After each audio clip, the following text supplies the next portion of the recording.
but there's still time for a sweet save. Good evening. Thanks for joining us. I'm Colin Murphy. And I'm Jennifer Berry. Who says you can't put a price on love? According to the National Retail Federation, the average shopper will spend $126 celebrating Valentine's Day this year. And that's probably not enough. That's up 8.5% from last year, from jewelry to cards to flowers, teddy bears, and more. And this year in Hastings, the gift of love is much sweeter. News 5's Dara Newsome stopped by a few local shops in downtown Hastings to see where people were spending their love.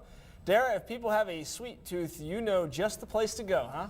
Absolutely, Colin and Jen. I stopped at Eileen's Cookies. Traffic was literally nonstop from the time I walked in the door until I left. Just crowds of people buying boxes of Valentine's Day cookies, large individual cookies. Then I went down the street to a perfect gift where I found men who kept it safe, sticking with the traditional gift of flowers. But the only thing going against shoppers, time. Just I love you? For a boy or girl? This Valentine's Day, love is in the cookie dough. Got 100 of the large decorated cookies ordered already just for today.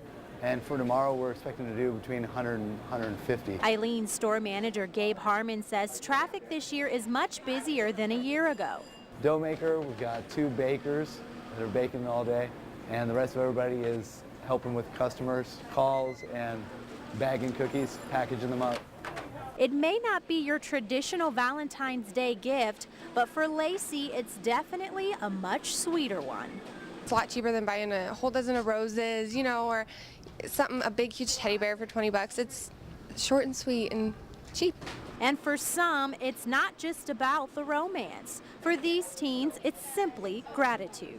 Getting a cookie for our lunch ladies because they're the best. We decided to go with the cookie just because since they cook for us, we thought we'd cook for them, but since we can't cook, this is the closest thing we can do. A few stores down, flower and antique shops are still in full swing too. This is the part where it gets tricky for guys. The bouquet of flowers and a short love note, though traditional for men, never gets old.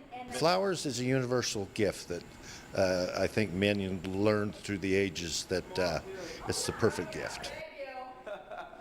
The owner of A Perfect Gift tells me they started filling orders Sunday, prepping flowers, sorting arrangements, and they encourage people to call ahead for orders. You can do the same with Eileen's cookie orders, but if you're running a bit behind, expect a rush tomorrow at many local gift shops. Reporting live in the studio, Dara Newsom, News 5. I can vouch for those cookies. I had about 4 of them back here. You had 4? I only had 1. At least. All right.